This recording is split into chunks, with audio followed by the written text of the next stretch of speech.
હનુમાન ચાલીસા વાંચતી વખતે ન કરો આ 15 ભૂલો, તમારે ખરાબ પરિણામ ભોગવવા પડી શકે છે। ભક્ત બજરંગબલીને પ્રસન્ન કરવા માટે મોટા ભાગના લોકો હનુમાન ચાલીસાનો પાઠ કરે છે।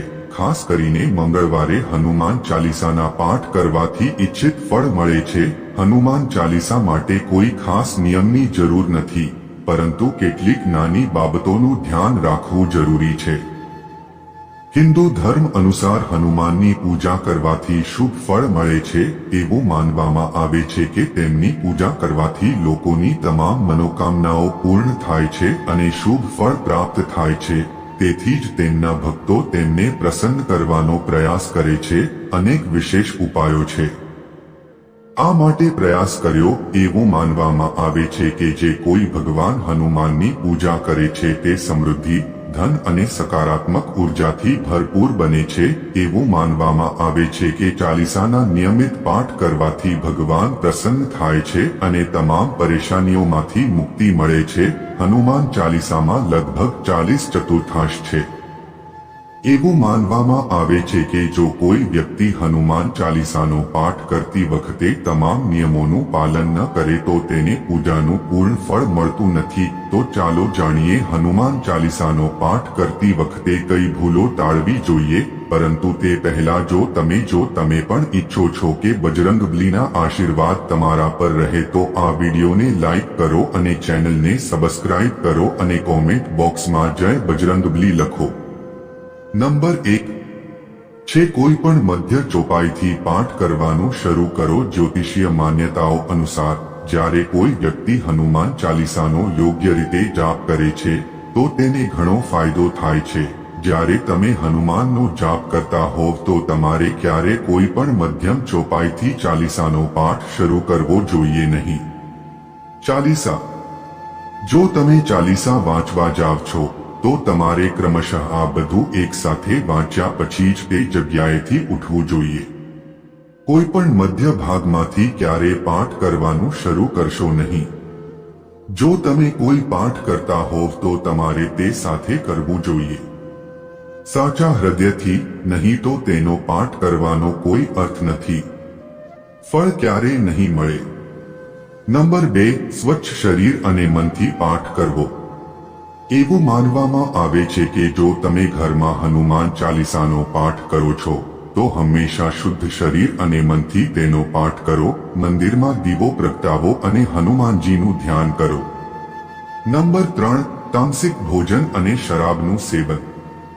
જો તમે હનુમાન ચાલીસાનો પાઠ કરો છો તો ખાતરી કરો કે તમારે ભૂલથી પણ તામસિક ભોજન કે દારૂનું સેવન ન કરવું જોઈએ। આમ કરવાથી તમે હનુમાનજીના ક્રોધના પાત્ર બની શકો છો। હનુમાનજી બાળ બ્રહ્મચારી છે અને તમારે હંમેશા માંસાહારી ખોરાક અને દારૂથી દૂર રહેવું જોઈએ, તો જ તમને પૂજાનું પરિણામ મળશે। નંબર 4 જો તમે હનુમાન ચાલીસાનો પાઠ કરો છો તો ધ્યાન રાખો કે તમે ભૂલથી પણ કોઈ નબળા વ્યક્તિને ત્રાસ ન આપો અને કોઈની સાથે બિનજરૂરી ઝઘડો ન કરો। જો તમે પણ હનુમાન ચાલીસાનો પાઠ કરો છો તો ધ્યાનમાં રાખો કે તમારે કોઈનું અપમાન ન કરવું જોઈએ અને કોઈ માટે ખરાબ શબ્દોનો ઉપયોગ ન કરવો જોઈએ। જો તમે હનુમાન ચાલીસાનો પાઠ કરો છો તો તમારે ગરીબોને હેરાન ન કરવા જોઈએ, પરંતુ ગરીબોની મદદ કરવી જોઈએ। નંબર 5 તમારા જીવનસાથી સિવાય અન્ય સાથે સંબંધ બાંધવો।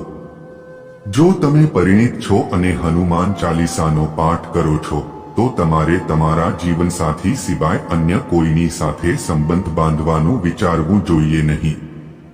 જે લોકો આવું કરે છે તેમને ક્યારે શુભ ફળ પ્રાપ્ત થશે નહીં।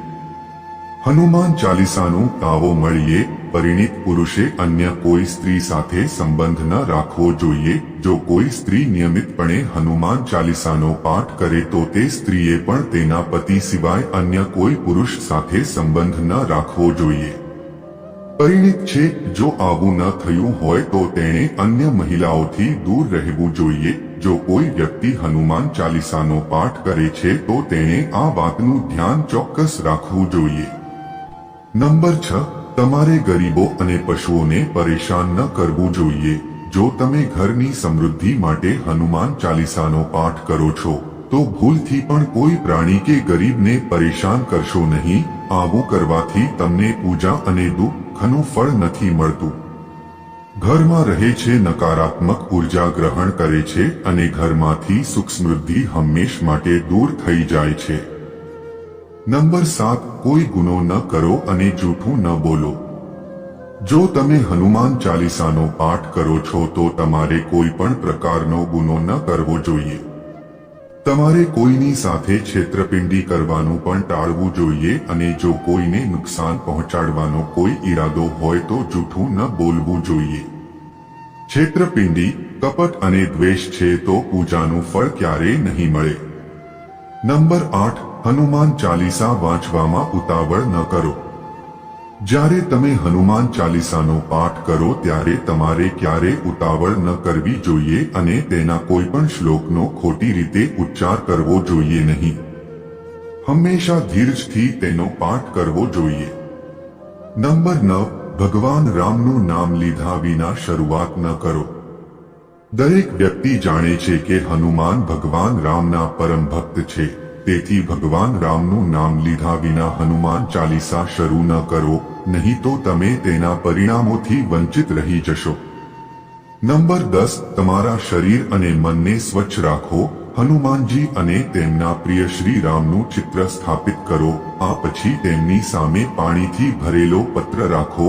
ઘરમાં હનુમાન ચાલીસાનો પાઠ કરતી વખતે ઓછામાં ઓછા 3 વખતથી 108 વાર ચાલીસાનો પાઠ કરો. શરીર અને મન સ્વચ્છ હોવું ખૂબ જ જરૂરી છે. નંબર 11, હનુમાન ચાલીસાનો પાઠ કરતી વખતે તમારા મનમાં અયોગ્ય વિચારો ન લાવશો. તમારા મનમાં કોઈ અયોગ્ય વિચારો ન આવવા જોઈએ. દરરોજ ચાલીસાના પાઠનો સમય એકસરખો રાખવાનો પ્રયાસ કરો. ખાસ સંજોગોમાં તમે ચાલીસાનો પાઠ કરી શકો છો. મુસાફરી અને ઊંઘ. નંબર 12, જે વ્યક્તિ હનુમાન ચાલીસાનો પાઠ કરે છે તેણે મંગળવાર અને શનિવારે હનુમાન મંદિરમાં જઈને હનુમાનજીના દર્શન કરવા જોઈએ. જો મંગળવાર કે શનિવારે હોય તો તેની સામે ઘીનો દીવો પ્રગટાવીને હનુમાન ચાલીસાનો પાઠ કરવો જોઈએ. ત્યાં અને તેનો પાઠ કરવાથી મોટી મોટી તકલીફો પણ દૂર થઈ શકે છે. નંબર 13, ખોટા લોકો સાથે ક્યારેય ન રહો. જો તમે હનુમાન ચાલીસા વાંચો છો છતાં પણ ખોટા લોકોના સંગતમાં બેસીને તેમના ખોટા કાર્યોમાં સાથ આપો છો તો તમારું પતન નિશ્ચિત છે. તેથી આવા લોકોથી દૂર રહો. નંબર 14, જ્યોતિષ શાસ્ત્ર અનુસાર મંગળવારે 3 વાર પાઠ કરવો ખૂબ જ શુભ માનવામાં આવે છે. જ્યારે પણ તમે પાઠ કરો ત્યારે પહેલા વાસણમાં પાણી ભરો અને પછી જ્યારે હનુમાન ચાલીસાનો પાઠ પૂરો થઈ જાય ત્યારે તે પાણીનું સેવન કરો. એટલું જ નહીં, તમને લાભ થશે. હનુમાનજી પણ તમારા પર તેમના આશીર્વાદ વરસાવશે. નંબર 15, સૂતક કાલ. જ્યારે પરિવારમાં કોઈ વ્યક્તિનું મૃત્યુ થાય છે ત્યારે સૂતક કાલ ત્યાં માન્ય રહે છે. જ્યાં સુધી આ સૂતક કાલ રહે છે ત્યાં સુધી આપણે હનુમાન સહિત અન્ય કોઈ દેવતાની પૂજા કરવી જોઈએ નહીં. આ સમયગાળા દરમિયાન મંદિરમાં પ્રવેશ પણ ન કરવો જોઈએ. મિત્રો, જો તમને વિડીયો પસંદ આવ્યો હોય તો લાઈક અને સબસ્ક્રાઇબ કરજો. આભાર.